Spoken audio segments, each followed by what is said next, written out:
Good morning, everyone. The time is now 10 a.m. We'd like to start the meeting to order, please. As a reminder, as you're coming in, folks, meeting is now starting. We ask you please put your name and your announcements into the chat, so therefore information can go out. And a reminder, if you have announcements, we will be doing those later on. And you can also email them to us at the BFSSAC@yahoo.com. Welcome to a joint meeting of both councils, the Family Support Service Advisory Council and the Developmental Disabilities Council of the Borough of Brooklyn, New York. Once again, welcome everyone. Before we start our regular procedure, we do need to follow housekeeping rules, and housekeeping rules are very important as well. So, as a reminder to everyone should be please mute your microphone. Right now, I'm the only one speaking at this moment to give you the housekeeping rules. As a reminder, 2 people should be speaking at a time, not 3 or not 4. Please note, if you have any questions or concerns, please put those into the chat. Both chairpersons will be keeping an eye on the chat as well today. Please be advised, again, questions, please raise your hand if you have the hand function. If you don't, please put it into the comment area to make sure it goes to Joyce Levin or Deborah Greif at this time. So therefore, and also please check your Wi-Fi signals as you see the arrow right here. Therefore means your Wi-Fi signal is working, but if it's down, meaning you're losing signal. The meeting will still go on. Yes, the meeting is recorded, and it could be always checked later on what you did miss or did not miss. Please do not worry. Once the person finishes speaking anytime, please wait till they see the question hand raised. Hand raised will maybe be up, or a person's voice will be put up at the same time. So please make sure that your hand is raised. If you do not have a hand raised procedure, please put it into the comment of Deborah Greif or Joyce Levins, both chairpersons for the chat as well. These are the housekeeping rules, and I do want to remind again, as people are coming in again, please keep your microphones muted. That's respectful for everyone on that. And again, you can put your questions into the chat or raise your hand. Before we proceed to anything, as we are getting people who got sick during COVID or has the certain other pots, and we did lose some people have regular causes, we ask you for a few minutes of silence at this time.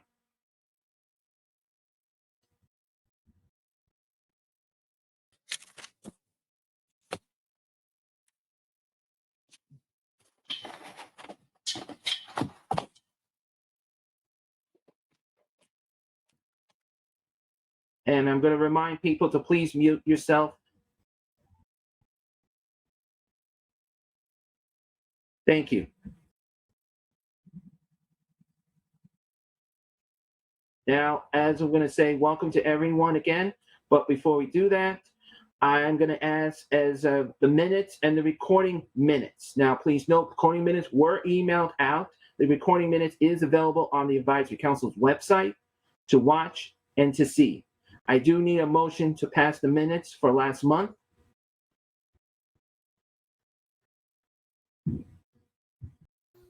Again, I need a motion for the minutes for May of 2022.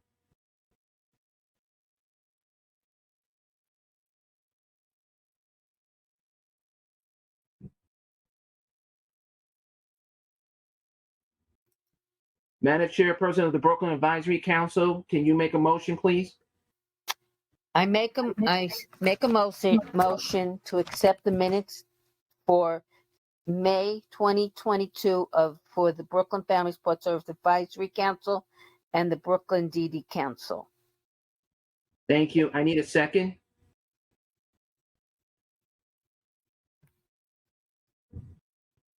Okay.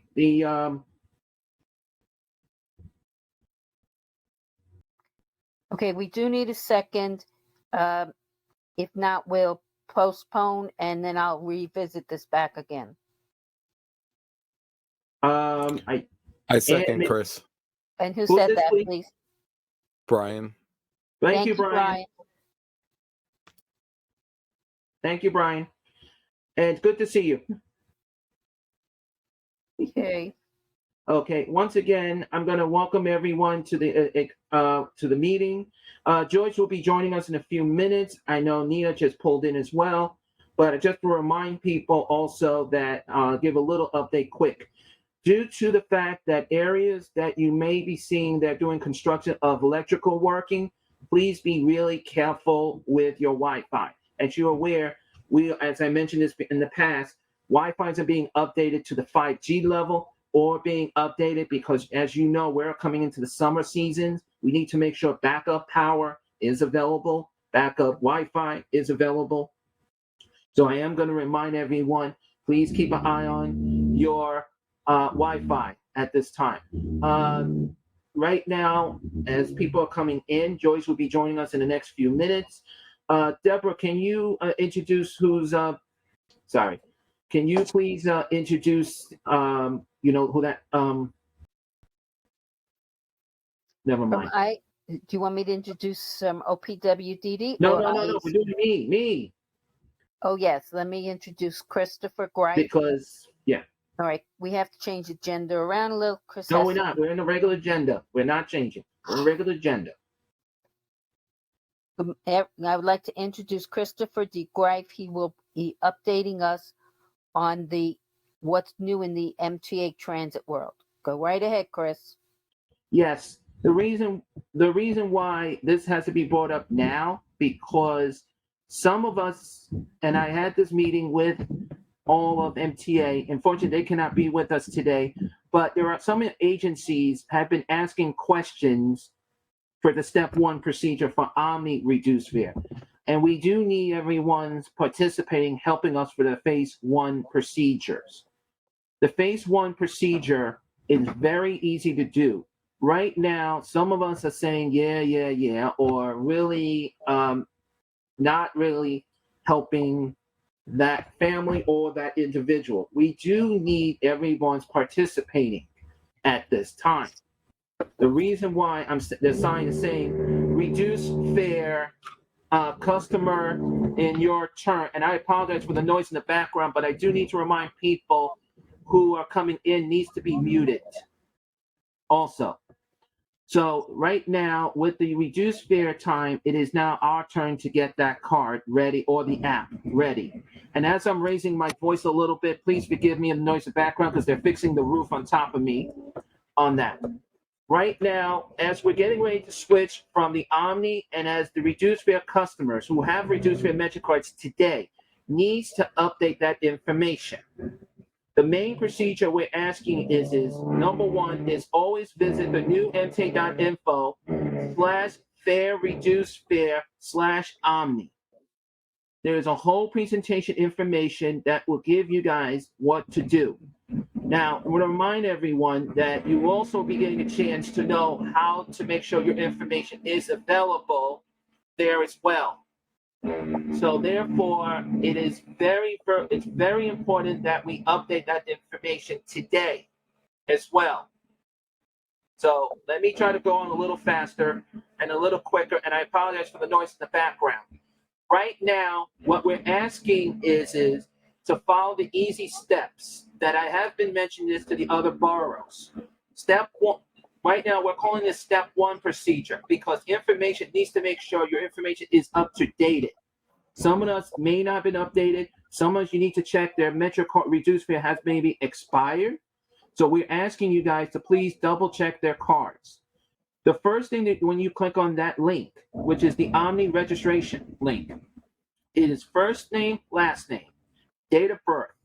If they have an email address, but note, if they have an email address from Accessorite, you can combine it into the same division because Accessorite will have the Omni card too. Reduced fare ID number, which is under the person's name. Once you put that in, the next step is to choose the card or the app. Some of us maybe not familiar with the card or the app, but the app is a little more easier and a little more helpful to help people to get on the bus or the subway, and soon on the railroads. As you know, in Brooklyn, we have Long Island Railroad. But if you're going if you're going near Grand Central, we have Metro North. Once you do those choices, you will submit and you will get a green color. All that means it's all good. But if it's not good, there's another step you may have to do because their information may not have been updated, or an email address or phone number may not be correct. This is where we need to make sure their information is up to date. And this is where it comes to the next step. And I do need to remind people as you're coming in, please mute yourself, please. Mute. Thank you. With your tapping is not going to work. You have to touch the mute. You have to touch your microphone. As a reminder, everyone, the next step will be if you get a different color, the color will show you, telling you what information might be missing. Page 1 is available on the reduced fare page, which is the only thing we need is all the information from their home address to the city they live in and their email address. So therefore, their information is up to date. We do not need a picture, but we do need you guys to make sure they're up to date. Once they're updated and when we're ready, then you guys will be ready for step 2, how the card will work. The card will be easier to access, not just going to the train station, but at stores, reduced fare vehicles, or right on your computer, and you can energize it on your own computer. And this is the same way you're doing it also as the full fare Omni card as well. Please make sure you guys have this information, study it. Please make sure you are making sure that every individual, and it doesn't have to be an individual, it could be any person who has a disability, medical, physical, or mentally, it's there. And that's including for seniors as well. So we do want to make sure that this information is up to date, and you guys, please make sure you share this information. Now, I did mention this in the other boroughs, but I am reminding everyone, this goes for all boroughs and all the counties where Metro North and Long Island Railroad will be going. Right now, we're not up to Long Island Railroad or Metro North at this time. So please make sure that Omni is the one choice that is coming in. This will give us more options, more information data as well. Now, does anyone have any questions on this? Please have your hands up, or Joyce Levin, I know you came in. Do you have a question?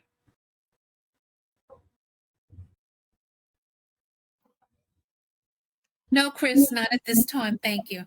And good morning. And folks, please write down this information links. newmta.info accessibility. It's one of the keys you can get more information, not just on reduced fare Omni, but other things as well. And the Omni link is also available right in the bottom as well.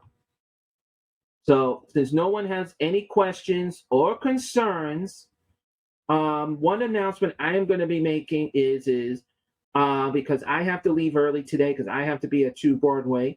As you'll see, that please bring your art to the Bronx and Brooklyn and Family Support Service Advisory Council's Art Show Virtual. This will be July 6th. And the fun thing is it's going to be at 3:45 p.m. The event will start at 4 p.m. Yes, we're going to be live on Zoom because our special guest star is Andy Byford. Andy Byford will be joining us with other guest stars to be announced on the day. If you have any questions, please email us. And I remind everyone, do not send me the art by email. Please bring your art on the day of the event. Just like when Debbie's showing her Brooklyn Bridge in the background, show your art. Even in the background, or just show it to show people the pride of 8832 as we celebrate the American Disability Act next month. So thank you, everyone. At this moment in time, Mary from IAC, you're here? Excuse me, Chris. Yes? Now that we have Joyce, we have to revisit the minutes because we need Joyce. I made the motion to accept. No, wait a minute. Excuse me, Deborah. Brian, second your motion. Oh, you're right. I'm sorry. You don't need to. Apologize, Brian. Go ahead. Thank you. Now I'm getting back to IEC. IEC is their turn. Hi, good morning, everyone. I'm Mary Knox with IAC. I'm very happy to be with my friends in Brooklyn this morning. I'm going to provide you with a report. It's a little bit lengthy, so I will do my best to get through it quickly. We'll start with an update from the Provider Association meeting on Monday, June 13th. Commissioner Neifeld opened the meeting by announcing 2 new consultants that will be working with OPWDD. Kelly McGuire is a medical consultant specializing in services for the duly diagnosed population. And Erin Silk, previously with New York State Department of Health, also joined OPWDD.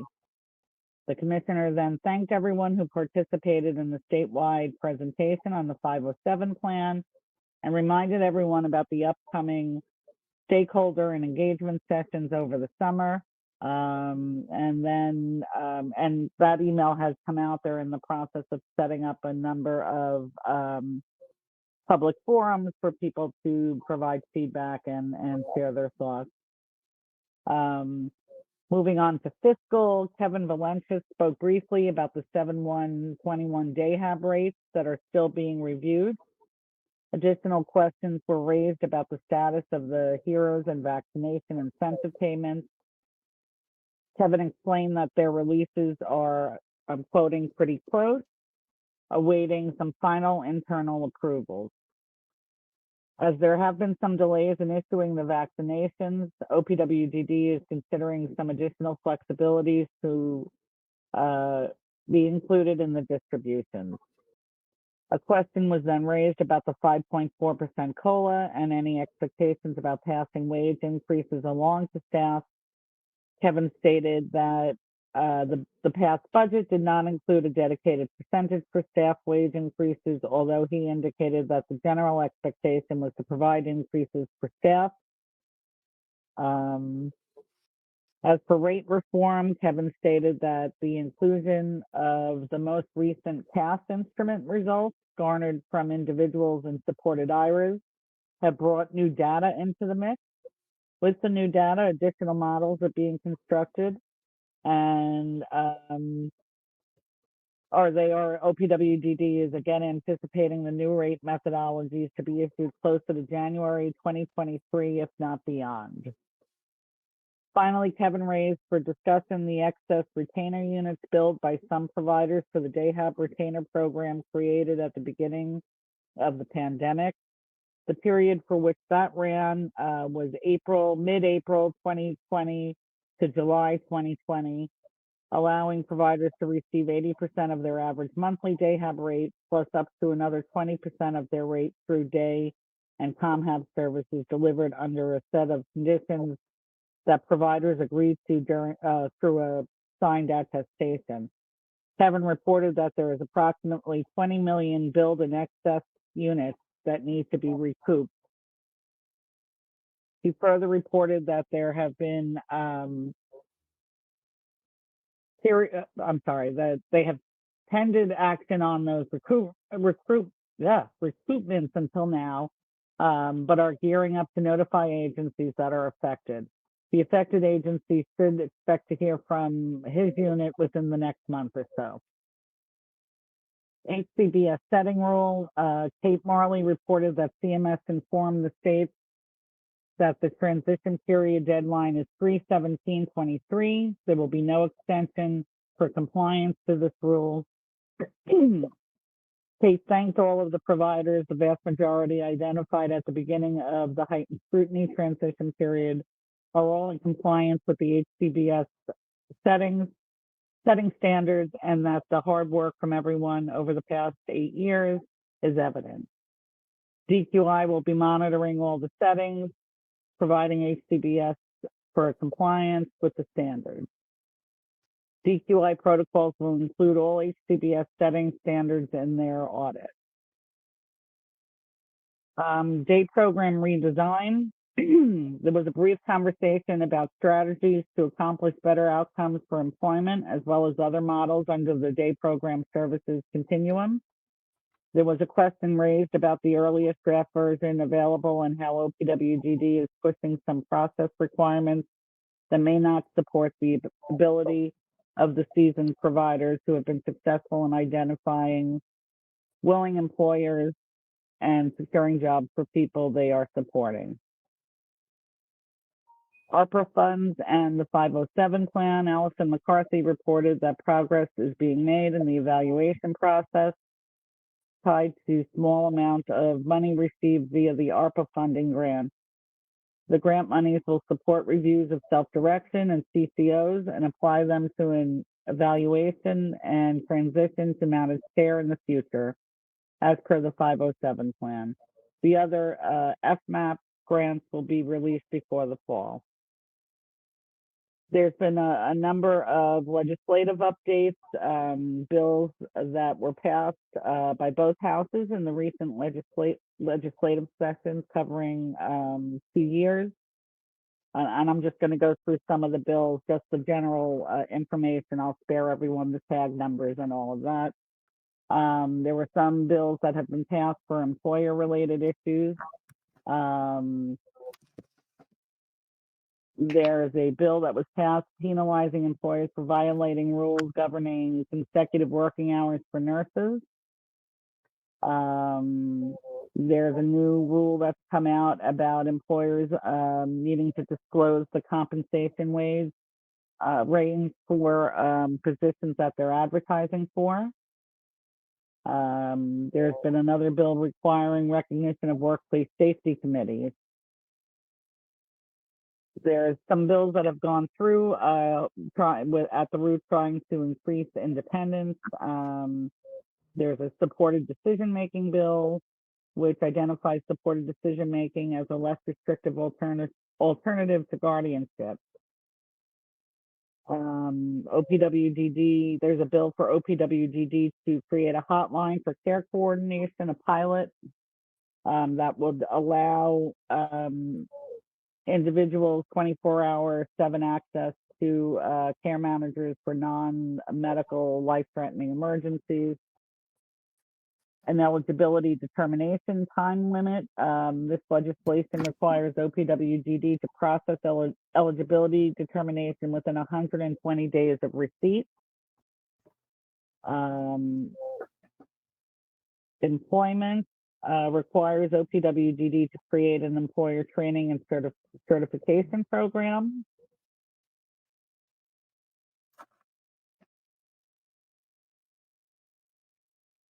Another bill extends the ability to continue educational services for students with an IEP. It would allow school districts to continue to serve children looking to go beyond high school.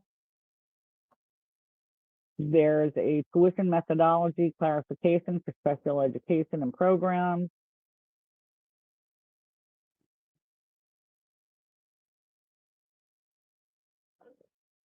And then finally, some new ADMs that were discussed. Jill Pettinger introduced the new draft ADMs that were recently issued.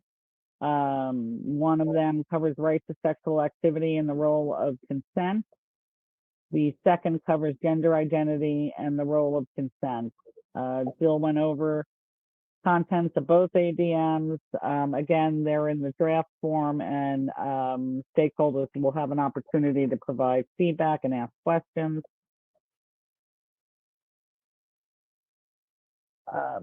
From under advocacy, the governor primary is June 28th.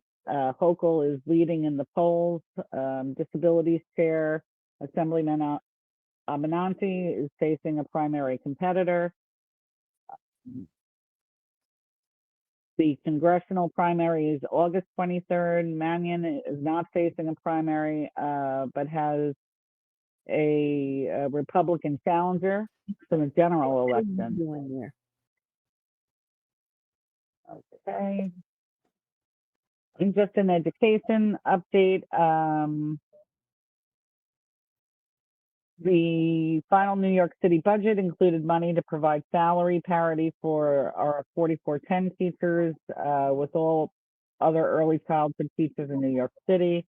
The mayor and Speaker Adams both referenced our 4410 programs in the press conference that announced the budget agreement. There was a 3-year battle, and we can thank the council members for their advocacy on behalf of our 4410 providers. And just some other information related to education. Based on information in the mayor's preliminary management report, we know that 88% of the more than 25,803 preschool students with disabilities in New York City attend 4410 programs. 17% is the vacancy rate for the certified education teachers in 4410 programs. 46% is the new average current vacancy rate for certified special ed teachers based on the most recent survey data from IAC's 4410 programs in New York City as of April 15th, 2022. 119 is the number of approved preschool special education classrooms in IAC's 4410 programs that are currently closed in New York City because 4410 programs do not have enough teachers to reopen these classrooms. 102 is the number of certified special education early childhood teachers who left programs in the last 6 months alone. And finally, 900 is the projected number of preschool special education class seats that are needed in New York City for spring of 2022. So I know that was a lot of information and I went through it rather quickly and would be happy to go back and cover any item that anyone has any questions on. Joyce, do you have a question? No, I don't. Thank you very much, Mary. That was very informative. I have Deborah? a question. I have My a question. pleasure. Mhm. Sure. Okay, Mary, this is Deborah Garth, Chair of the Advisory. My question is that there is something you talked about, an alternative vote, a bill about guardianship. Can you give me just a brief explanation? Thank you. Sure. Just let me find it and I'll be happy to go Thank over it you. again. Thank you. Okay, so there is a bill proposed by Assembly Member Mannion and Simon. It's OPWDD Program Bill number 3. It's supported decision making. It identifies supported decision making as a less restrictive alternative to guardianship and to create additional supports and autonomy to individuals needing assistance to make decisions for themselves.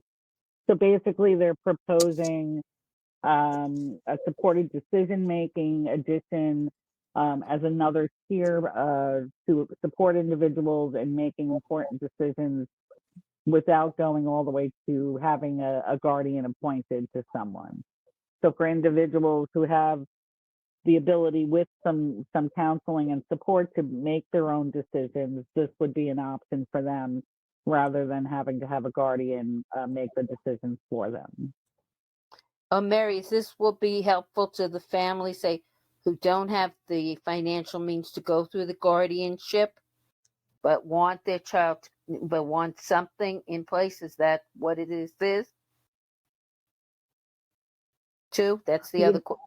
Did you understand Right. what I don't know the process well enough to know if I don't even know if that process has been defined as of yet, and if there would be costs associated or if you would need legal representation. There's more to follow. Okay, I understand. Thank you very much. Okay, Right. and I'd be happy to share any updates I get with the group on that one. I appreciate it because many of us don't have guardianship, and it's not one because we don't, maybe the family doesn't have the financial means, but you also need somebody that's willing to also step up to help you be a guardian if something happens to you. We also have those issues. Sure. But thank you. Sure. Okay, you're very welcome. Thank you. Does anybody else have any questions for Mary? Yeah, hold on a second. Mary, there's a question in the chat that's in the private sector because they don't want to use their names and stuff. There is a question about schools. there is Okay. there was concerns at the school level. The problem, what they're seeing is you've been hearing a lot of issues regarding schools. I know Chris Streeter brought this up at another borough, but talking into Brooklyn right now, there is a lot of concern about the school buses issue that is higher than ever. And right now we are dealing. Right now there has been a lot of press conference rallies about that between the DOE and the schools are there.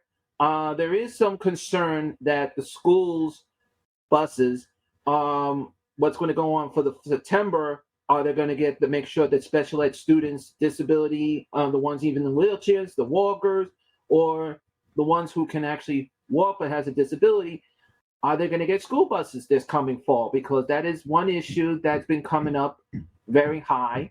And second, we also need to be alert on the that a lot of the teachers are retiring faster, and we with a lot of concern of is if special ed's going to still be getting the necessary PT, OT, and physical therapy, and that's all combined to one question. Okay, so just so I'm understanding, there's part of the question is, will there be enough school buses to transport? You got it. Okay. I haven't heard anything. I know that, excuse me, I will ask Chris and follow up if I can send Joyce and you, Christopher, a response to that, maybe to share with the larger group. I will ask Chris if there's been any update on issues with busing. And our schools and our special ed programs are facing the same staffing crisis, if not worse, than our provider agencies. There's far too many vacancies, staffing vacancies that will impact on making sure all the children who need special ed classes are getting them, and we'll continue to advocate, on behalf of our education providers for fair wages.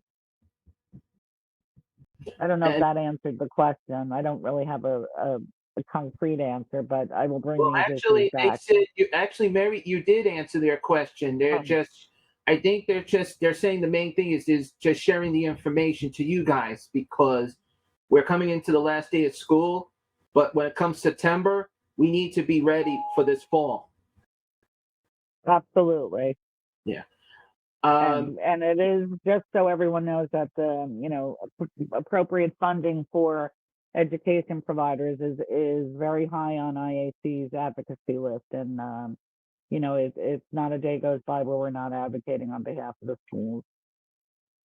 Yes. I have a second question from the chat for you, Mary. Some of the same group, but it's a question. When you mention the budget, and I think you mentioned, and I'm trying to understand what she's saying, so give me 1 second. Okay. When you mention the budget right now, today, is it going to be any more increasement or any decreasing? Because they're hearing there's some cutting going around between A, schools, B, some programs being cut. Do you have any other additional those information? I'm just reading. Right. I mean, the governor's budget is the governor's budget. That's not changing. I've not heard of additional cuts coming down the pike. She said, thank you. You're welcome. Mm-hmm. I have no other questions that was in the, because we have a group here today. That's why I'm reading, and they like to be kept private. So I understand, but certainly, if anyone has additional questions or if they wanted to speak further, people are free to email me. My email, so people have it, is mary@iacny.org. Mary, somebody's asking me, can you please put that in the chat again? I can try, sure. Yeah, it will work. It works, because I know I saw your information earlier, but some people are coming in late, so they might just need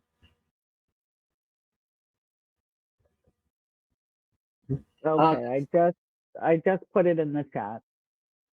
Yeah, it just popped up. Mm-hmm. Does anyone have any questions for Mary from IAC? Because I know some of you really do miss her. You know why? We got some people here I never seen before. When they heard you're coming, they must have say, "Wow." Well, like I said, it's nice to be being with Brooklyn this morning, and meeting some new people and seeing some old friends. I will say legend. Well, thank you. I appreciate that. Yeah. Since no one else has any questions, Mary, I want to thank you. Thank you, Mary. Yes, and I want to wish happy 4th of July and a happy 8832.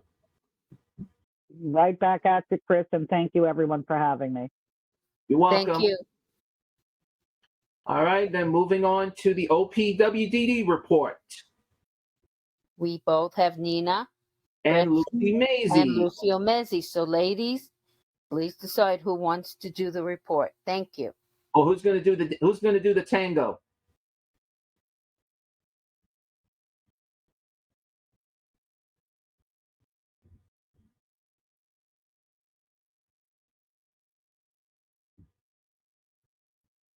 They're on.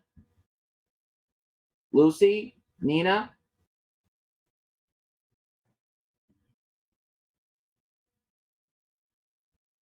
Good afternoon, everyone. I believe that Nina is doing the report. Yeah, she did have challenges getting on earlier on, but I think she's on now. She's going to be doing the report. Yeah, Good afternoon. I said good afternoon. Good morning. Yeah, good morning, Lucy. It's still 10:37 a.m. in Brooklyn. I know. It's just that one. It's the Brooklyn time. Good morning, Lucy. Deborah. Good morning. Good morning. So thank you for being here. Nina, if you can unmute whoever wants to do the report, we're fine. Okay, Nina, are you here, my dear?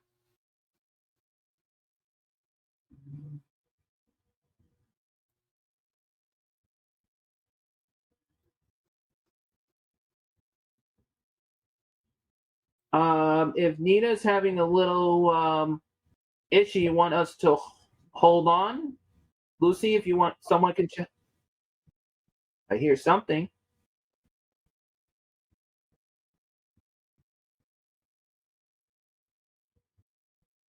Madam Chairs, do you want me to come back to her?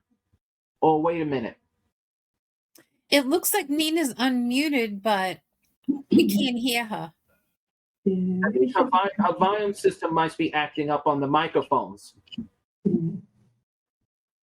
It's possible. She's in a different office than I am today. So maybe we should give her a few minutes. Okay, now I see her. Yes.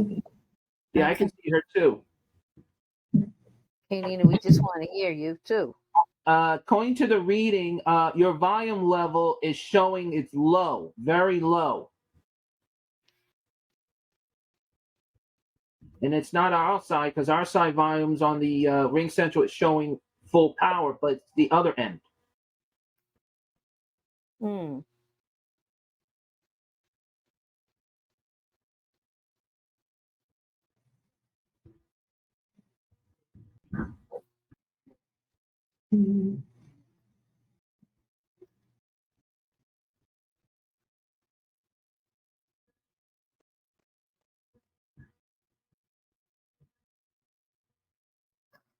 I can see Lucy Yeah, Lucy, is she having trouble getting on? or the microphone. I don't know. She's on, but probably having trouble with the speakers. I don't know. It looks like it might be her, it might be her speaker. Yeah. Let's see. I can hear you a little bit. I thought I heard her a little bit. Yeah, just a little. Let me check. Guys, can you guys, all of you guys, mute for a minute so I can hear her, so I can test it out? Thank you. Just want to make sure. Nina, repeat that again so I can check it. Yeah. She said her mic is not working. Yeah, that means there's something wrong with the software on that end. Yeah. I don't know. Can she call in? Do we have a number? It's actually on her. If she has the link next to her, she just puts in the problem is the phone. The problem is if it's on the phone, it may not still not work because it's showing me the Ring Central end is working fine, but it's the other end. Going to look like it's saying there is a problem with the microphone on the computer. And I'm not going to say the number code, but it's coming out of that end.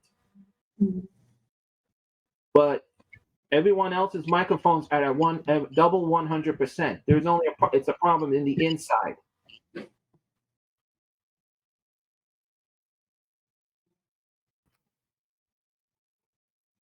Hello, do you hear me? Yes. Oh Yeah. my Now God. you have power. Oh my God, I'm so sorry. I don't know what's happening with my internet today, but thank you so much for your patience, and thank you so much, Chris and Deborah, for inviting me today. And Mary gave a very detailed update from IAC, so thank you, Mary, for that.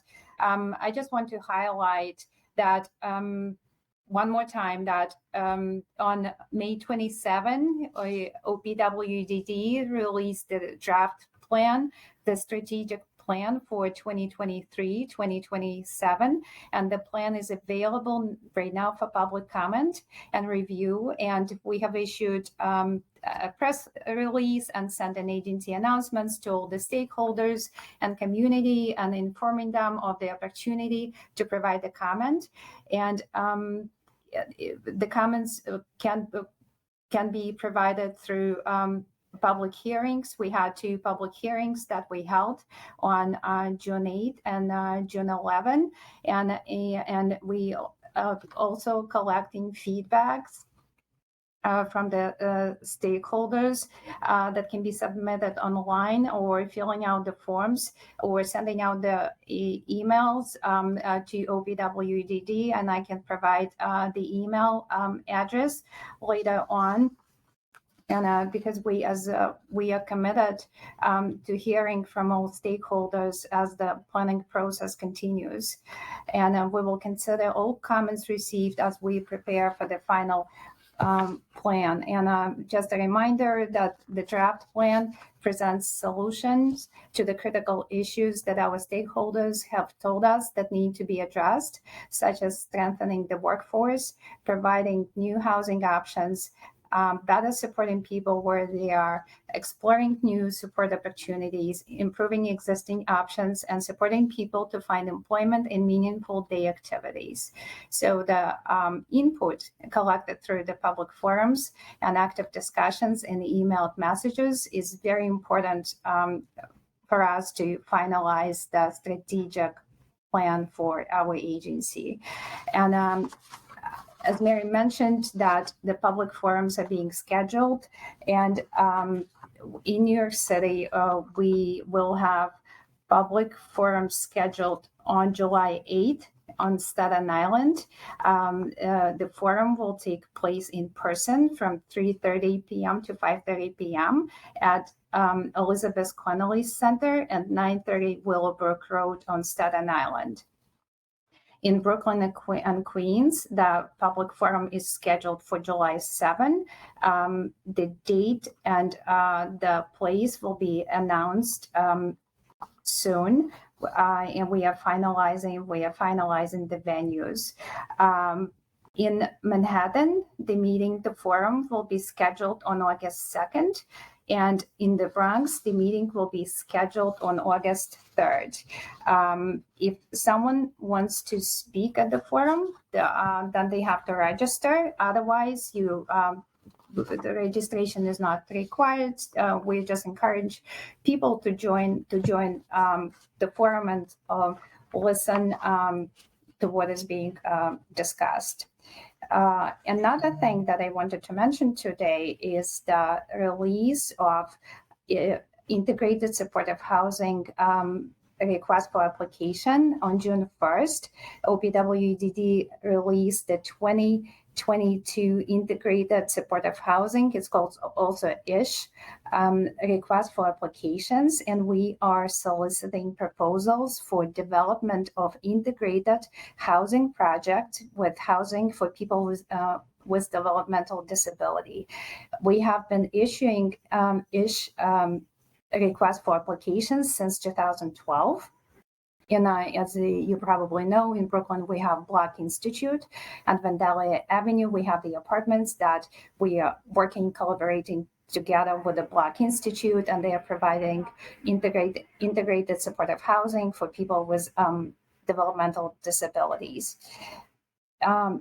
Governor Hochul will issue a press release related to OPWDD issuance of the 2022-ish request for application, noting the significance of the availability of this kind of supportive, independent housing for people with developmental disabilities.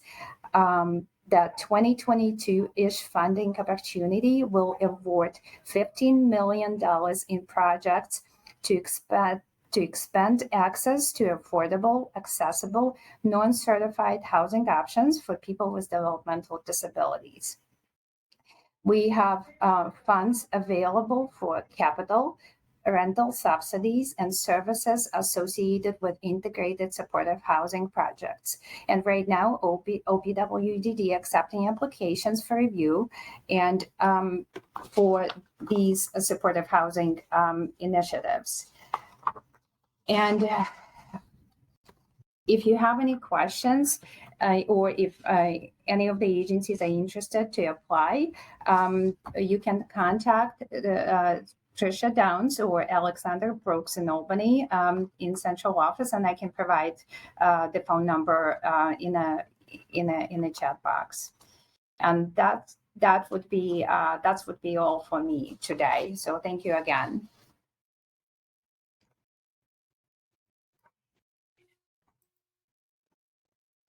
Do you have any questions?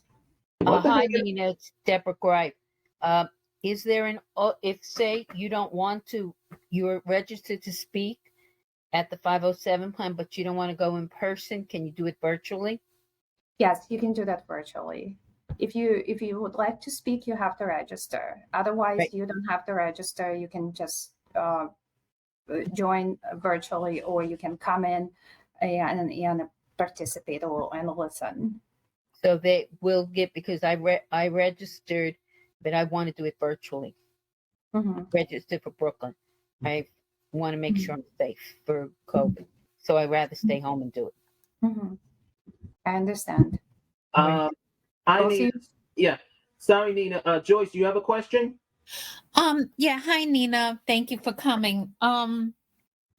I met with the council chairs yesterday for the other boroughs, and the virtual option in another borough, we were told that that's not an option. So I'm just wondering, in Brooklyn, the virtual meeting will be an option. This was Staten Island in particular. They were told that virtual is not an option for their meeting. So they were kind of getting different messages. Different messages, right. But it definitely is an option for the meeting in Brooklyn. We have, Joyce, I don't have the time set up for Brooklyn or for Manhattan or the Bronx. We only have a time set up for Staten Island. And let me confirm it with our team, is James Doherty, who is organizing this event for New York City, and I can get back to you. That's exactly I just want to heard it from James, that virtual wasn't an option. And I don't know if you realize this, but the meeting for Staten Island is on a Friday afternoon at 3:30. Yes. And they're coming from Long Island, and to get from Long Island to Staten Island that day on a Friday, I don't know if they realize they're going to be driving like 6 hours. I mean, I drive from Brooklyn to Staten Island on a Friday from downtown Brooklyn, and it's 2.5 hours. So coming from Long Island to Staten Island at that time of day, it's at least a 4-hour drive. I don't know if they realize that. But that beside that point, the council chairs did meet yesterday, and we want OPWDD to know that we definitely want the virtual option. For many families, they still, don't want to go out in large crowds, don't want to be with a lot of people. And the virtual option really is the way to go. So we really strongly want to get that point across. So if you can please bring that back to James and, let him know. For the 5 boroughs. I can't speak for any other borough. That's the 5 borough chairs, and we met yesterday. So if we didn't meet yesterday, I wouldn't be speaking on behalf of the other chairs, but we did meet yesterday, and that's what that was a big topic of discussion.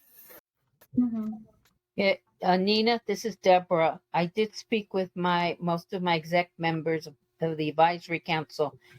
We're kind of concerned about going in person because some of our children are not fully back in program. That's one.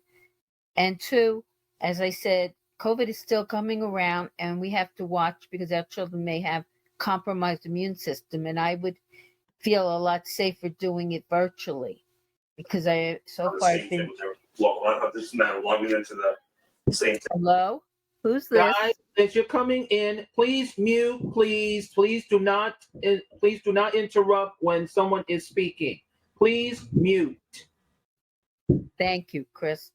Nina, if you can still hear me. Nina, okay, Nina, this is to me because I have my members of my executive board and council who do have compromised immune systems also, but so do their children. We don't want to bring anything back. I mean, sometimes I miss doing it in person, but I'd rather do it virtually. And I know there's the time limit. I did it for the reimbursement. It was no problem. I was able to say what I had to, and I stayed in the time limit.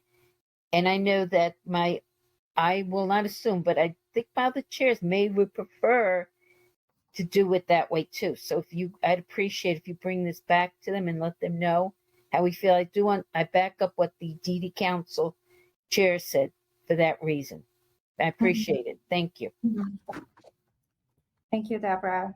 I will take this back to my management and to the central office. And if there are any updates, I will get back to the group.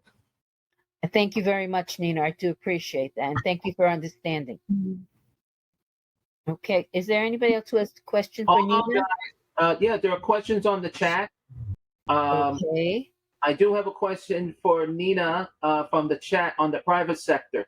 And I think they're also saying the same thing because some of the again, let me repeat. Someone in the locations that Nina, when you guys are doing, they're concerned that it's not truly ADA accessible because there is not enough proper signages.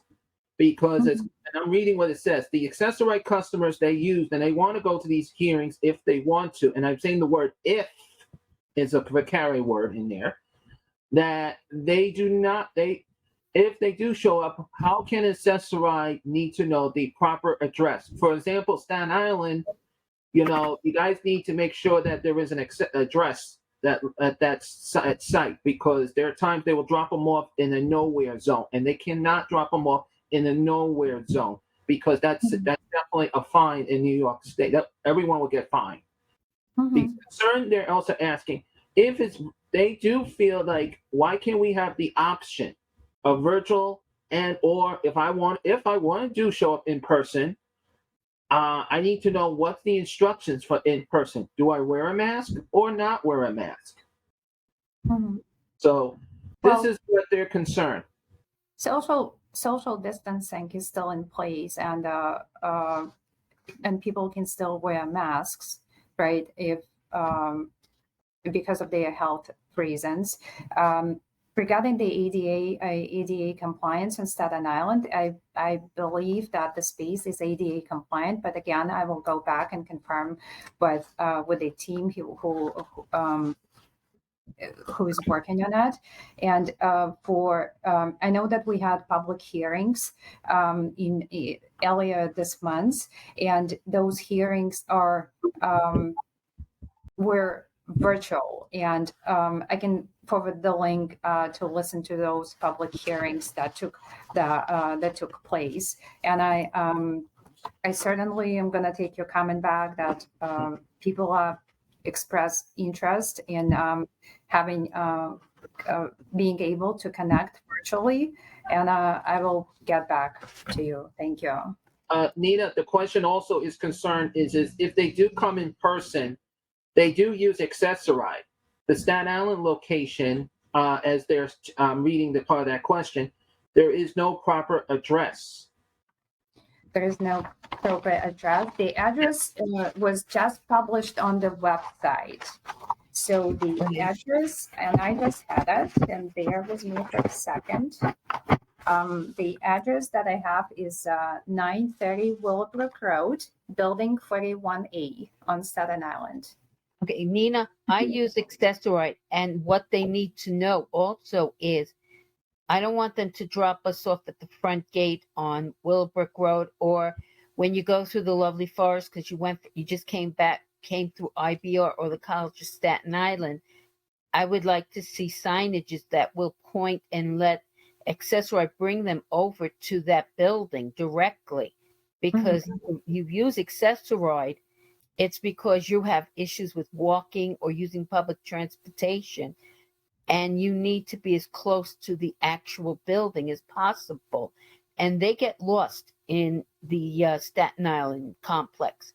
So we also need better signages. So if someone does choose to come by Accessoride, they need to be able to know where to get them. And then when they come to pick them up, where to pick them up. It's very serious, because we don't want them stranded there. And it's very hard to walk. The nearest bus stop is more than, if we went by blockages, it's more than 10 blocks away in 3 different ways. So, because I've been there, and it's a big walk, very bad. And that's why I'm bringing this info out to you. Thank you. I will pass the message. Thank you. I appreciate it.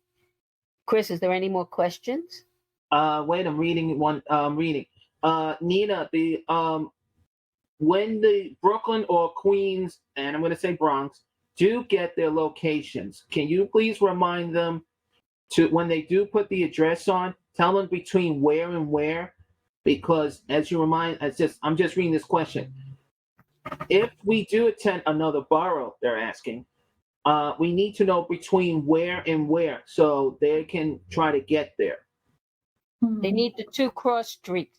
They need to know, say, you like example, if I'm going to go to the Brooklyn development, I'll use Manhattan on Beaver Street.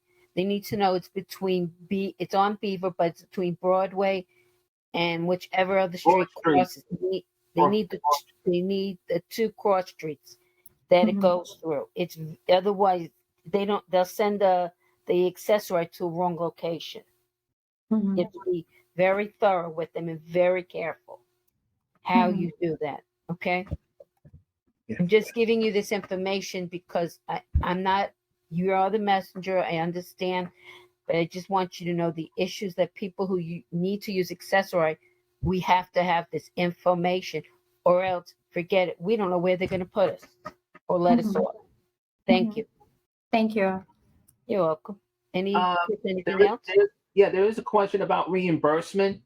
Some of us did try to attend this Parkwood special meeting. This is not on the regular chat. This is on the private chat. They're asking this question is regarding the reimbursement. How can we put our comments and concerns about this reimbursement presentation that happened last week?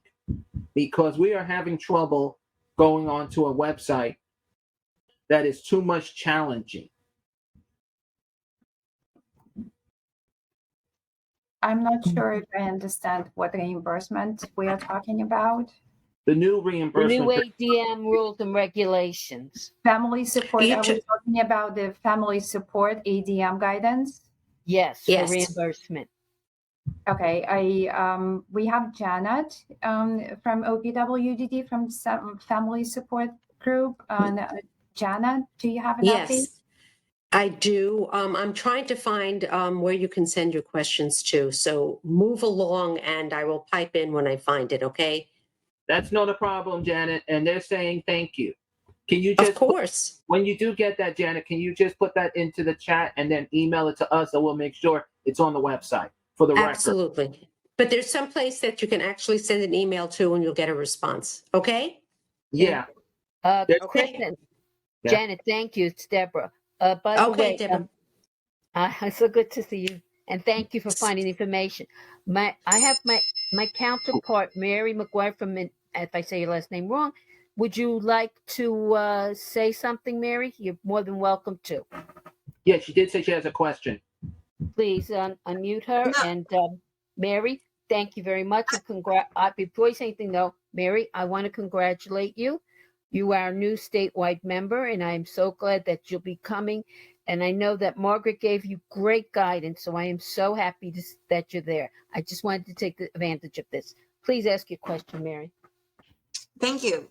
Actually, I don't have a question. I was just stating what happened at our council meeting yesterday from Jim stating that the sites for these forms are still not determined. So you can't even say if they're accessible or not. And they're not planning on recording them, and they're public forums, which really should be addressed because those people who can't make it virtually or in person should still be able to access what was said at these forums. It is a public hearing. That's very important, I think. So those two things I still think have to be addressed. This is June 22nd. You still don't have locations for people. You still don't know if it's supposedly, as of yesterday, not being virtual. There's no option there, right, as of yesterday.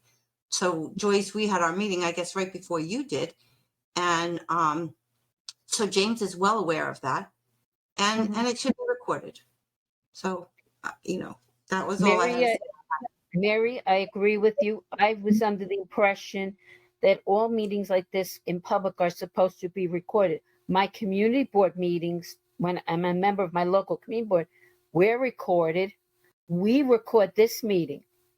So we do this because we know has to be a public record. So this is a very not good thing. I think we're going to have the statewide members also discuss everything and their local councils too. Joyce, do you have anything you want to add in? Joyce is our Brooklyn. Nina, we hope something could be done about this. Joyce, do you have something you want to add? No, just to support what Mary was saying. Yes, we actually did meet about 3:00 yesterday. So it was certainly after your meeting. And that's when we heard that information that was being shared, as well as the Staten Island information. And, we feel very strongly that it really needs to be virtual. I agree too. And it needs to be recorded because this is very important. You need also for the state legislators need to know what was said or not said. It's supposed to be recorded for that legal reason. Please bring that back to Central. Nina, Yes. thank you. Yes. Deborah, Yes. sorry, I just want to say it's Janet that I put the email address into the chat, but it's very simple. It's Family Support Services at opwdd.ny.gov. So providers, parents can send their questions up there. Okay? Thank you so much, Janet. Noted. Thank you. Duty noted. Appreciate that. Thank you. Yeah. There is no other questions. Then I would like to thank Nina very much for appearing. And I also want to thank Janet Davis and you too, Lucy. I appreciate the three of you you're here at the meeting, and please take our concerns up to Albany. Is Gavin Myers still here from New York City Department of Health and Mental Hygiene?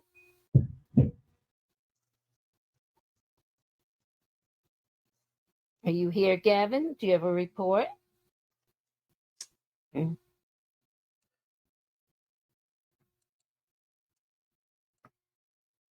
Okay, he may have left.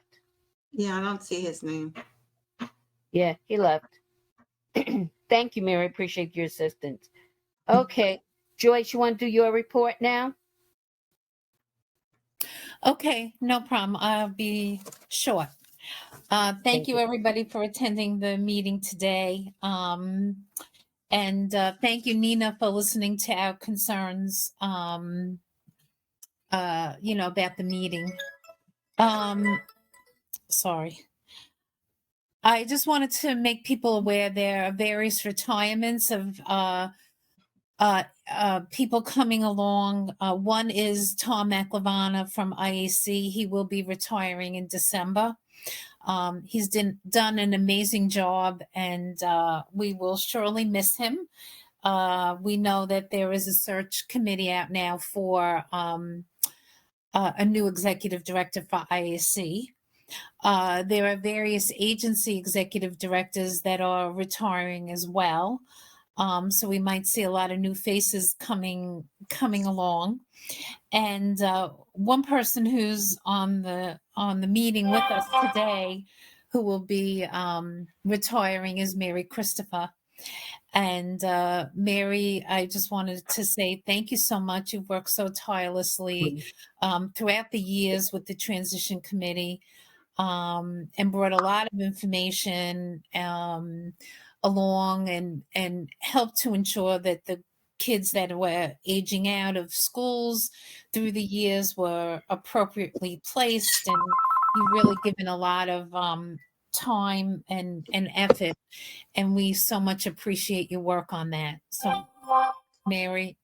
Yeah, I mean, it's been a terrific experience. I mean, the last 2 years have been really challenging for all of us, and this year I would have liked to have been more involved, but the schedule, the challenges that we faced at school with staffing issues and stuff really presented a challenge. But at the end of our summer school session, I'm going to be retiring from my position at the Department of Education. I haven't fully, got a bunch of ideas of things I'm going to be working on, but I haven't fully. I will stay active to some level in the DD world just because I've done nothing else my entire life. So at some, once the dust settles from retirement and I'm moving, I'm leaving Brooklyn. So once that settles, yeah, I'm going out to Nassau County. So yeah. So so once the dust from that settles, I'll see what's out there and see what I can get my feet wet in, just to either make a little extra money or just to be able to, continue to be a voice, for advocacy and stuff. I know enough and I'm passionate enough that it's not going away. Yeah. So anyway, the person that's going to be replacing me as the chair, and she'll talk to you a little about the person that's going to be her co-chair for the transition committee for the fall is Heather Lifelin, and she's from 373K, District 75 school here in Brooklyn. But I'm going to turn it over to her and let her introduce herself and tell a little bit about herself and who she chose as who's good to be her co-chair. Hi, I'm Heather Lifland. I've been with the Department of Education for 19 years. I've been planning for students for most of that time. And I'm now the transition linkage coordinator for our school. It's a huge passion of mine. Mary and I know each other pretty well and work together on a lot of things. I'm very excited to be a part of this because now I can learn all the things that are happening as they're happening and get to know all of you guys a little bit better. I've been much more involved in the other meetings, but it's nice to meet all of you as well.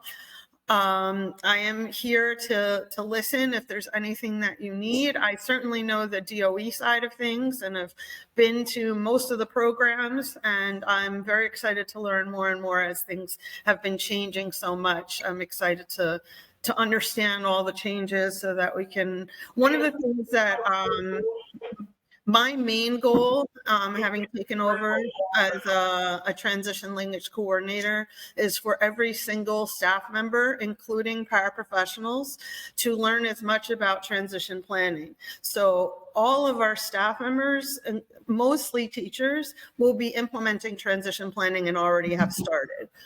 So this information, the idea is for us to fan this out to as many people as possible, so that we're not holding it to our chest.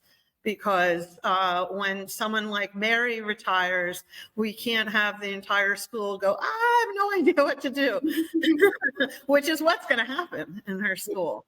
It's a huge loss for them. And so on the other end, we see that and we're saying, oh my goodness, we can't let that happen to our school. So I'm very excited. I've worked a lot with my co-chair. We have a good relationship. She is an amazing person. She is the director at AHRC, the EBS program, and her name is Pilar Jones. She's on here. We are extremely excited to work with you. We are going to probably do things a little differently because we're different people, but hopefully you'll take the ride with us. Pilar, are you there? Hi, I'm here. Thank you, Heather. Hi, thank you, Mary. We met before, probably prior to COVID. I'm seeing your face. It's like, oh, that's Pilar. Okay. So yeah, I work with HRC, as Heather mentioned.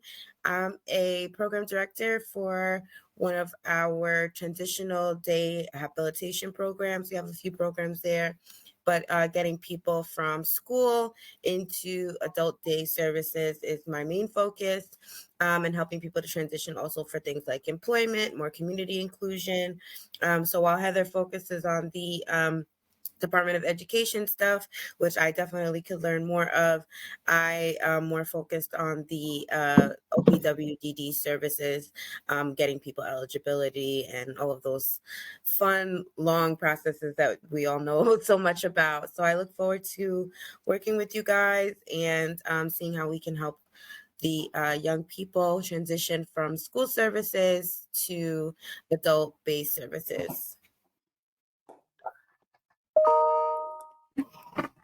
Okay, well, thank you. Thank you again, Mary. We'll certainly miss you, and Yes, you're welcome. And, It's been a terrific experience. It really has. we Bye, appreciate Mary. everything Yeah, you've done. Yeah, like I said, I once the dust settles from retiring or upending my life completely, basically, when the dust settles from that, like I said, I'll be dipping my toes in again to see what I can do. Sure. And Heather and Pilar, thank you for stepping up and taking that challenge. And we look forward to working with you. I'm anticipating that we're going to have some individuals that have not been placed once school is finished. So we'll certainly can work together on that. I know the transition person at the local in Brooklyn, DDRO, is left or is leaving, is my understanding. Mm-hmm. That's unfortunate. That position has a lot of turnover. Sam was very good. That position has a lot of turnover. Yeah. So we have that work put out for us. And welcome aboard, ladies. And we will be meeting, we'll be meeting with you guys over the summer just to schedule out the year and give you any support and assistance that we can. So we'll be in touch. Thank you. Okay. You've got your work cut out for you, ladies. You're in good hands, though. You guys are in good hands with Heather and Pilar. Definitely experienced, people who know what they're getting into. Yes, thanks. And like part of also what I discussed before with Nina was, having the meetings virtually. All the councils continue to meet virtually. None of us have met in person yet, and we don't, see for the foreseeable future that we will be meeting in person, with the borough-wide meetings anytime soon. So we just need to keep pushing the virtual 507 plan meetings. I know that Lucy and Nina had to leave, and that's a little bit of a bandwagon that we're on today, but we have to make sure that happens for everybody's safety and so everybody can be heard, right? That's so important. Yeah, I mean, OPWDD, not to interrupt you, OPWDD's hands are tied as well when it comes to the transition piece, just because the programs, it's really, they're not being supported to be up and fully operational to accept people. And with that being the case, it just creates this logjam. And we have so many students who are at transition aged at this point, because we have 2020 students who left us in 2020 that still need placement, 2021, Right. 2022. So it's and that number is just going to keep growing. Right. And also the programs haven't been able to fully open, whether it be transportation issues or staffing is the major issue. I think across the board. Agencies struggle. We all struggle to bring staff on. And it's not the whole world or the whole business across the universe struggles with staffing, whether it be a restaurant, or any service industry, even hospitals. Everybody is still struggling. So until we can make some headway there, that's going to be a challenge across the board to fully open all of our programs. That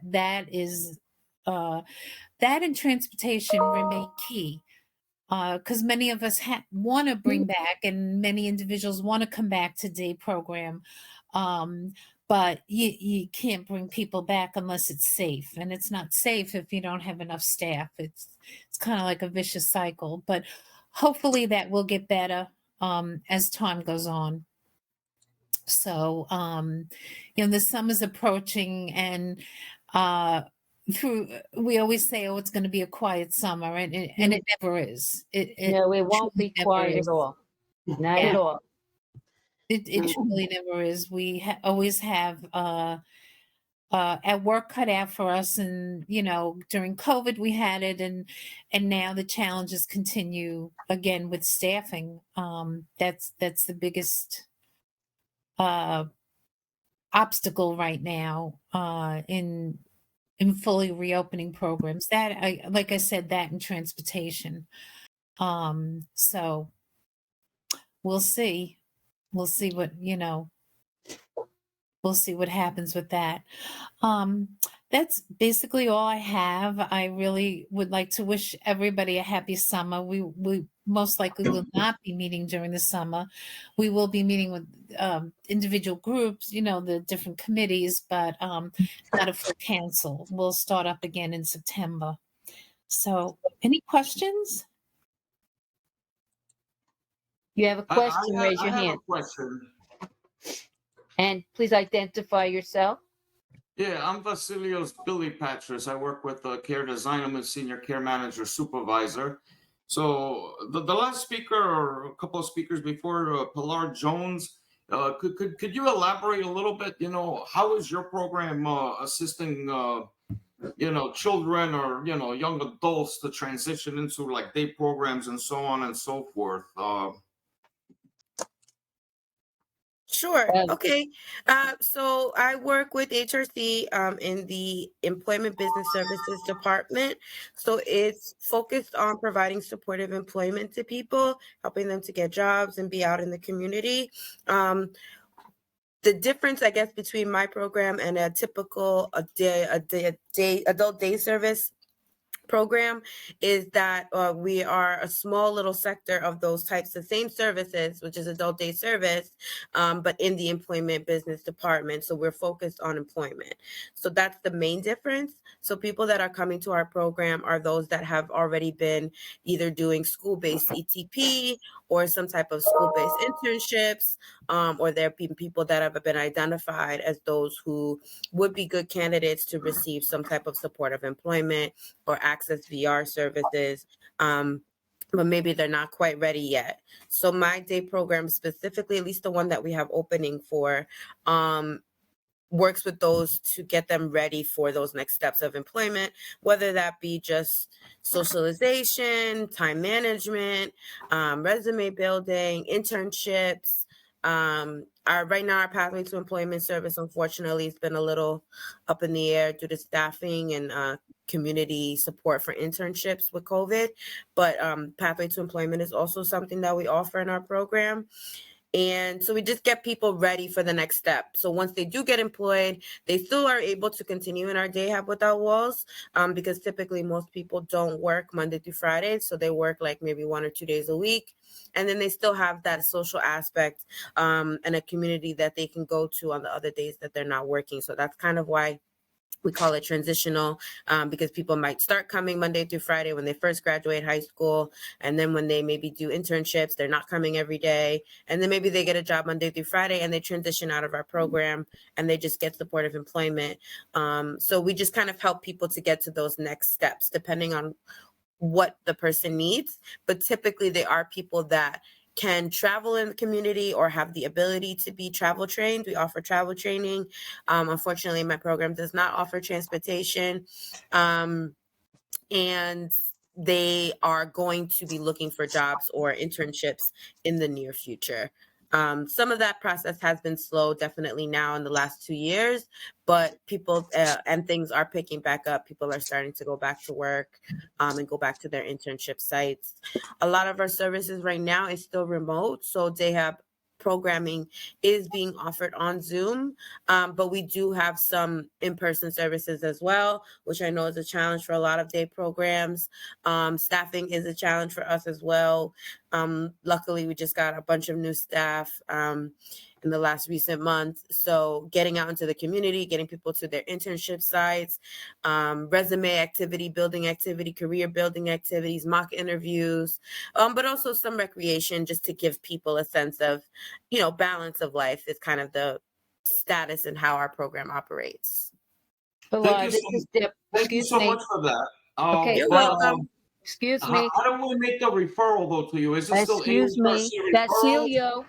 Excuse me, Sorry. Vasilio. I'm Deborah Griffin. I'm the chair, and so is Joyce. We can't have back and forth conversation. I understand how important it is, and I'm going to also tell you this, please understand. What an LPWDD agency does is separate. What the transition coordinators must do is work with the child's IEP to help them get ready to leave the school, and that's what transition is.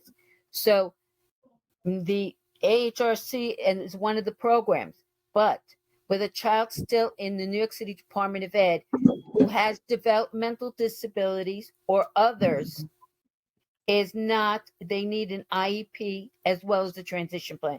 And after this, we have to move on.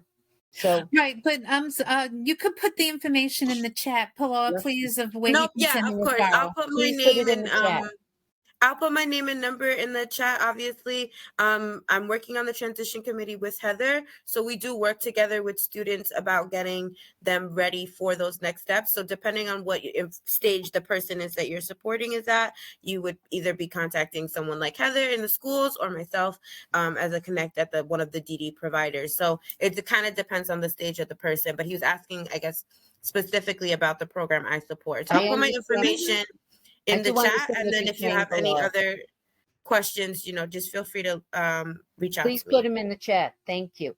Pilar and Heather, I welcome both of you as co-chairs. And Vasilio, you have questions, please put them in the chat and we will see that they get answered. But I do suggest that you do understand what an IEP does and what it is, and also what a transition plan is. Also, the advisory council does say, thank you, Mayor Christopher, for your years of service to help our families.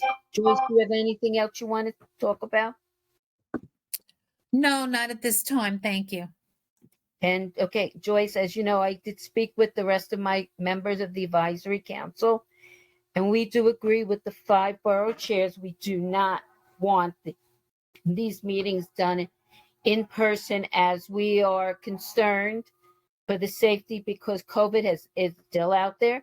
There are other new variants and also something known as monkeypox. We have to be very careful. So the advisory council does back it up. I also want to give a quick report from the Parent and Information Committee. Rosal is my co-chair. She apologizes for not being here. We had our meeting 2 weeks ago. We talked about okay, I hope everyone is muted, but Joyce and myself, thank you. We did have Jennifer Tish from HRC talking about self-direction and how it is done. She gave a very informative meeting, and we appreciate it. We won't be meeting until probably either October or November, but if we have changes, we will let you know. In reference with the advisory council, we did the joint meetings regularly with the Brooklyn DD Council so that we can condense. As we know, meeting in person is not a good idea because of COVID. So that's why we asked the DD Council would they like to join us, and we are very grateful they did join us. The other thing with the ADM for reimbursement, the statewide advisory councils as well as the local are working very hard to see how we can improve the new reimbursement guidelines, and we want them to be very transparent. So it is much easier for when the coordinators, as well as the parents and the agencies who do have reimbursement programs, we all work together to make sure the families who have children living at home will get the help they need. And as I said, the only thing this advisory council will be doing in the month of July is our art show. So that will be that. So with that, I know that we have people who have announcements. So if you have an announcement, please raise your hand so I can, and then unmute. I know Sandy Napier, are you there? Yeah, that's it. Yes, I am. I'm here. Okay, everybody but Joyce or me. And Sandy, mute. Go ahead, Sandy. Okay, thank you very much, Deborah. Good morning, everyone. DAP Community Network has 2 very exciting free workshops coming up. The first one is tomorrow, but you can still register for this one tomorrow, and it's called A Practical Guide for Trauma-Informed Care. Donna Simon, who's a licensed social worker and a BCBA, she will be doing the presentation. We're going to be able to have Spanish and simple Chinese translation. And please register. You do need to register. Register at Family Connect at adaptcommunitynetwork.org. And the next one is next month, Thursday, July 14th, 10 a.m. to 11 a.m. And it's everything you need to know about Social Security, overview of benefits, disability, supplemental security income. Nilsa Enriquez, the Social Security Public Affairs Specialist, will be our speaker. For this one, a Spanish translation will be provided. And again, you can register at Family Connect at adaptcommunitynetwork.org, and the information is on the chat. Thank you very much. Thank you, Sandy. Doris Khan, are you there from NICED? Hi, good morning, everyone. My name is Doris Khan, and I am the outreach coordinator for New York State Institute on Disability. I personally want to wish Mary Christopher lots of luck on her retirement, and I know I'll miss you. But we appreciate all the work you've done for the developmentally delayed community. Thank you. Thank you, Doris. I absolutely appreciate your well wishes. Yeah, I want to say that NICED provides reimbursement for camps and goods and services for individuals who reside in the 5 boroughs. Especially this is pertinent now if you have kids going to summer camp You can fill out our application and send the receipt for camp to, you have to actually mail it to NYSID at 930 Willowbrook Road, Staten Island, New York, 10314. And for more information on that, you can contact Jackie Tribodi at 929-202-1115. NYSID also has tickets for recreational outings for individuals who reside at home that live within Brooklyn, Bronx, and Queens, and Staten Island. For information about tickets, contact Sarah Alton at 718-494-6457, or you can email Sarah at salton@nysidinc.org. To get to these outings, we provide free transportation. Our transportation services are also for medical appointments. These are for individuals who live within Brooklyn, Bronx, and Staten Island. And if you have our tickets, then we can also provide transportation if you live in Queens. To contact, for this more information, contact John O'Grady at 917-747-9424, or you can email John at jogrady@nysidinc.org. NYSID also provides evaluations for individuals who are suspected of having a developmental disability and they do not have Medicaid. These individuals, if they reside in Queens, Brooklyn, and Bronx and Staten Island, are eligible for free psychological and psychosocial evaluations. Contact Elizabeth Sunshine at 917-699-0578. Or you can email Liz at esunshine@nysidinc.org. NYSID also provides crisis management services to families who live in the Bronx, Brooklyn, and Queens. For information about this, contact Juliet Hawkins at 917-524-4856, or you can email her at jhawkins@nysidinc.org. I want to wish everybody a happy and a healthy summer. Thank you. Thank you, Deborah. Doris. Joyce. Matthew, are you still on Thank you, from Chris. YEI? Yes, hello. Hi, Matthew. Okay, could everybody else mute? Thank you. Go ahead, Matthew. Yes, so YI has availabilities with the psychological and autism testing for people with Medicaid. For those who do not have Medicaid, our evaluation grants do replenish next month in July. We do have the Parent with Special Needs program. We have openings for that, and that's where the parent has a disability. Saturday recreation programs, they're opening up the availabilities starting in July. So that's for children and adults. And in-home behavior management does have a wait list, but the program is asking, people to still submit the referrals. Okay. And I think that's about it. Okay. Well, Matthew, I know we did get your email and it will be put on the oh, yes, please. Advisory Council's website. So thank you so much. You're very welcome. Another agency here who has announcements, please, when you unmute, identify yourself. Thank you. Melissa Wilcox from Adapt Community Network. I just wanting to give a shout out today to anybody who's in need of trying to find services or supports. They're more than welcome to call our Project Connect line at 1-877-827-266, or they can email us at projectconnect@adaptcommunitynetwork.org.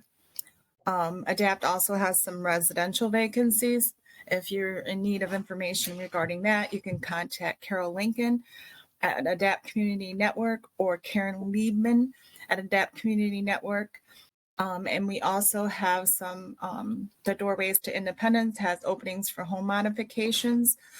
We also have an OPWDD grant opportunities in Queens and Bronx through the Access to Home grant. We have some small home modification services opportunities in all 5 boroughs. If you're interested in any of that, please contact me, Young Wang, at Adapt Community Network. And we also have housing assistance services available, and we are accepting applications for rental subsidies. Overnight respite is open, and family reimbursement funds are also available.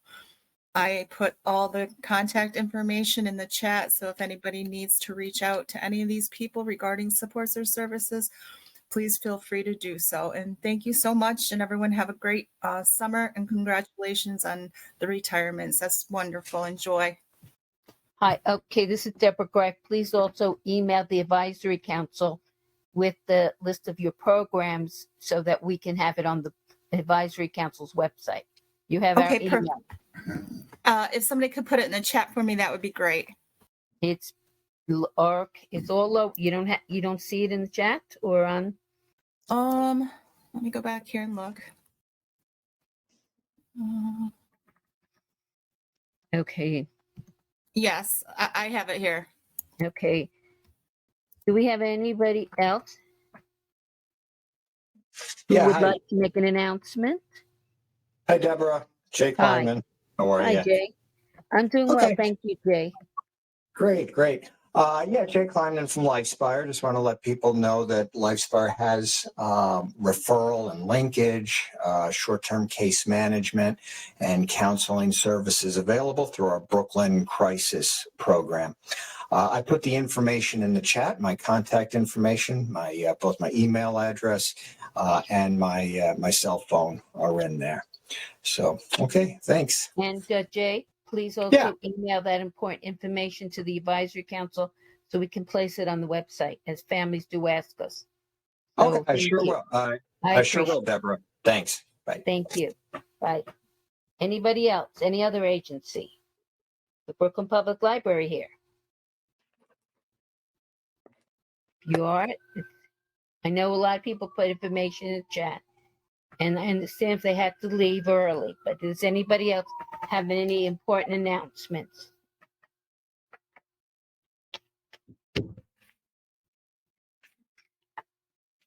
Okay, I have one announcement to make. This Tuesday is a primary for the governor, for Democrats and Republicans. We'll have another one at the end of August because they have to redraw the congressional line. So this vote also is for this Tuesday is also for your state assembly. I hope everybody goes to vote. Information for the voting is on the advisory council website. The advisory council website's address is www.bfssac.com. If you want to email us, it's lowercase bfssac@yahoo.com. Seeing that, Joyce, are you here still with us? Because it's I'm here, Deb. Okay, we both wanted. Well, I think that I was able to work with you all this whole year, Joyce. It was great, and we still have a lot of work to get through. But we want to wish everybody a very happy, safe summer. I hope nobody gets COVID. I pray for that. Also, I pray that everybody stays well. And Mary, Christopher, have a great retirement and enjoy it. Joyce, anything else? No, you said it very well. Everyone enjoy the summer and come back refreshed and ready. As I appreciate that. Deborah, can you hear me? Yes. I was trying to talk earlier. It's Zadine from the Brooklyn Public Library. For some reason, my mic wasn't working. But okay, I put some information in the chat about an upcoming conference that we're having. Okay. You there? Yes. Can you hear me? Sorry, it's my mic. Yes, I heard you. You have a conference, and I know you put in the not a chat. conference. Include NYC is having a workshop at They're doing in person and they're also doing Zoom. So I put the information in the chat. And the Music for Autism I think you have that already. That's going to be on Sunday, this Sunday. Yes, we do keep updating all your information, and we thank you. Please send our regards to Carrie and everybody else at your wonderful library. We I appreciate will. Okay, everybody, I will. Everybody have an awesome summer. All right. One thing I did forget to mention, and I'm very glad ADAPT's doing this. The ARC, nationwide ARC, which is in New York City, would be AHRC, are advocating very much to increase the income levels that an individual can work without losing their Medicaid waiver. If our individuals work and make one more dollar than the parent they collect under, because many of our children do collect the Social Security disability insurance. And because they are under if they're under 1,500 in income, New York State does pick up their Part A and B for Medicaid, for the Medicaid waiver too. So please, let's advocate together, because we want our individuals to be able to work and not worrying about losing their Medicaid waiver, which pays for 99.75% of all their services. But with that, again, nobody else here has did I skip anybody? If you have an announcement, please let me know. We're going once, twice, with seeing no one. Again, Joyce, thank you very much. I wish everybody a healthy, happy, and safe New Year. This meeting is ended at 11:41 a.m. Thank you. Thank you. Thank you, Deborah. Good summer to all. Thank you. Thanks, Deborah. Bye. Goodbye. Thank you. Bye. Bye, everyone. Bye.